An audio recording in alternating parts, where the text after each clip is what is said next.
Barca face Monaco, injuries high, spirits low. Old coach upset, Nike deal a shining glow. Players falling to the ground, but we're gonna turn it around. Let the crowd scream out loud, victory's where we're bound. Champions clash in the night, under neon we fight. With Nikes we're so bright, we'll make it through this plight. Barca's heart, their might, in blue and red tonight. Together stand unite, chase the winning light.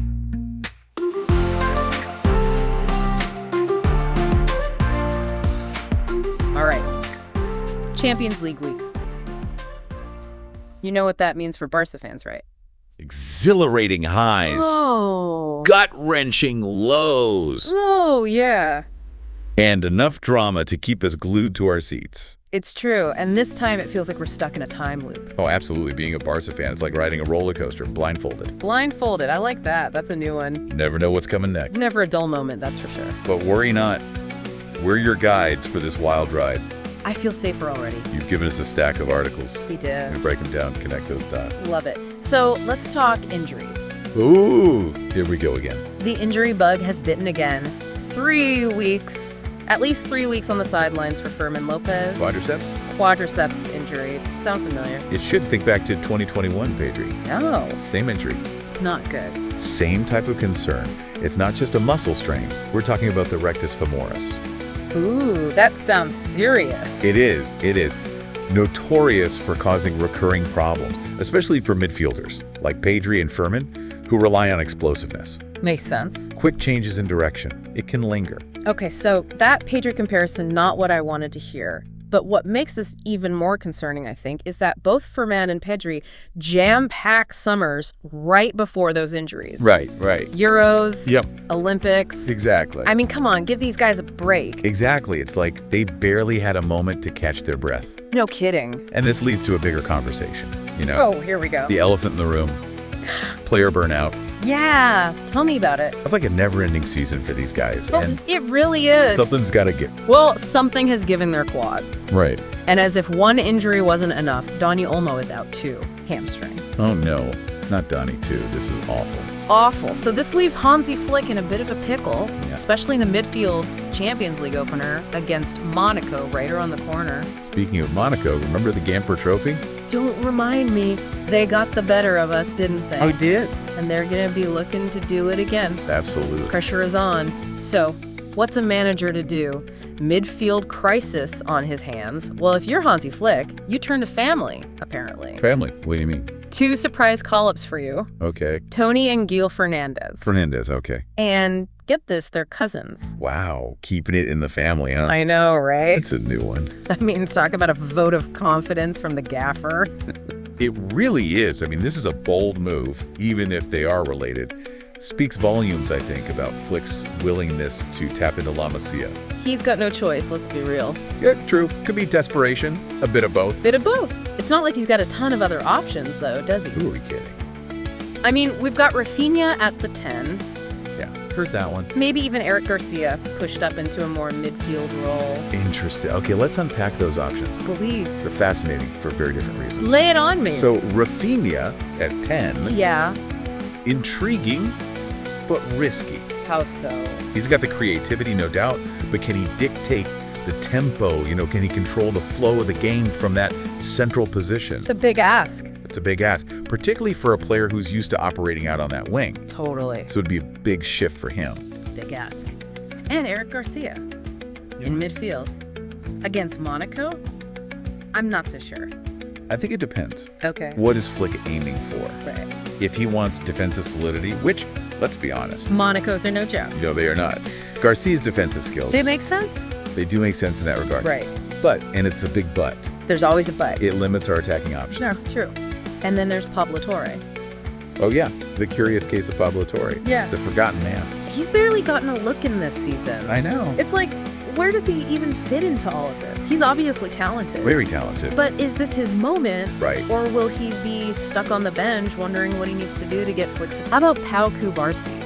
17 years old, and he's already a rock in that defense. Mm-hmm. Honestly, How does Barcelona keep finding these kids? Right. And while everyone's going crazy for Lamine Yamal, Cubarsi is quietly having an amazing season. It's incredible how much talent there is in that pipeline. It's true. And they're not just letting them go either. They're walking. So, Champions League. The full 23-man squad list for the Monaco match. The sources had it all laid out, and wow, it's quite the mix of seasoned pros and like really young guys. Some names in there even I had to look up, and I like to think I know my Barca. Yeah, it's true. It'll be fascinating to see what Flick does, how he balances everything out. Does he lean on experience, or does he say, hey, this is your chance, kid. Go show me what you got?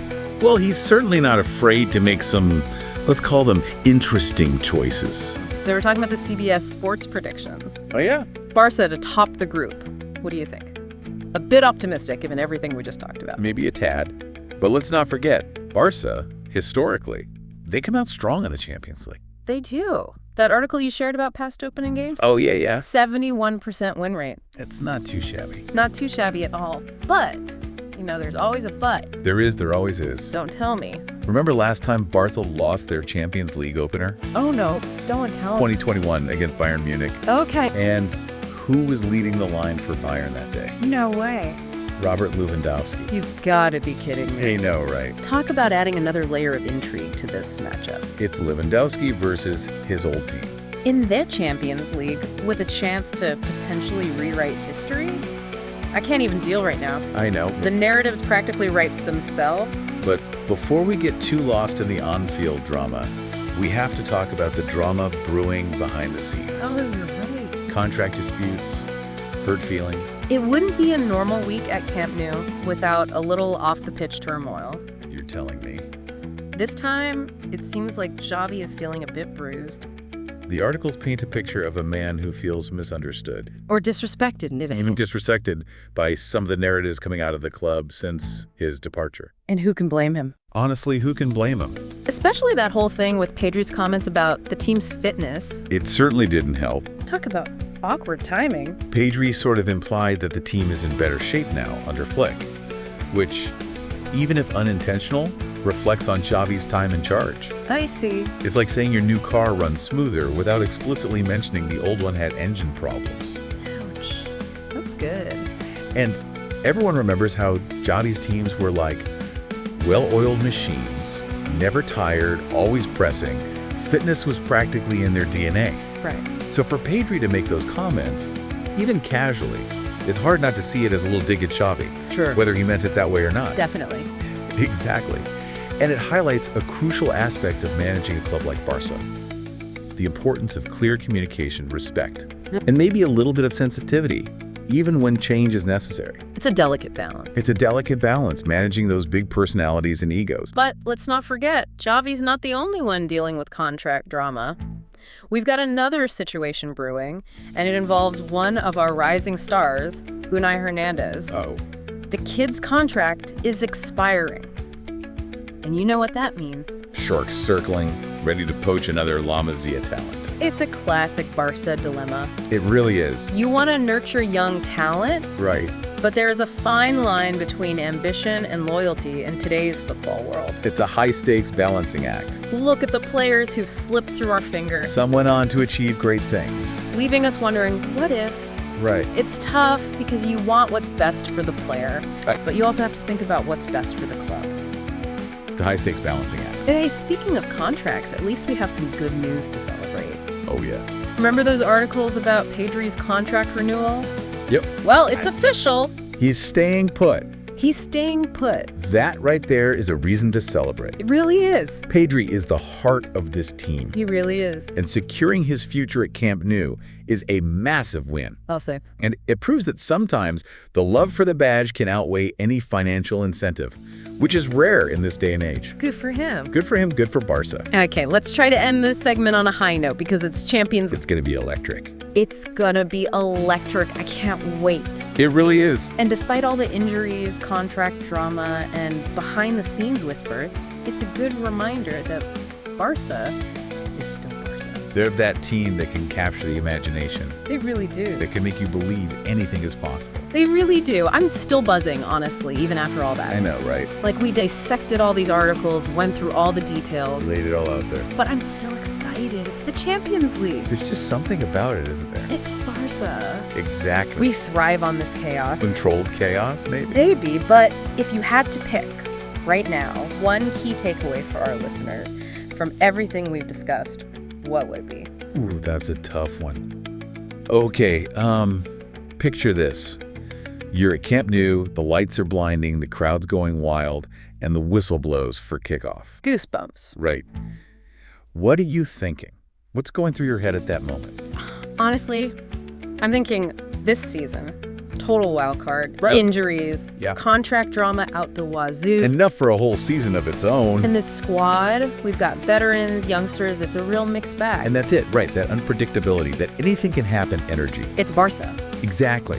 It's what makes this season so captivating. Will these early challenges, The injuries, the contracts. all of it, will they make or break Barca's journey? Who knows? Maybe it's the season of the underdog. The kids from La Masia become legends. Ooh, I like that. Or maybe it's just another year, same old Barca, off-the-field drama, overshadowing brilliance on the pitch. The thing is, we get to watch it all unfold. Front row seats. Analyze every twist and turn, celebrate every goal. Or cry on our cervezas. That too. That's all part of being the Barca fan, isn't it? It wouldn't be the same any other way. Couldn't this...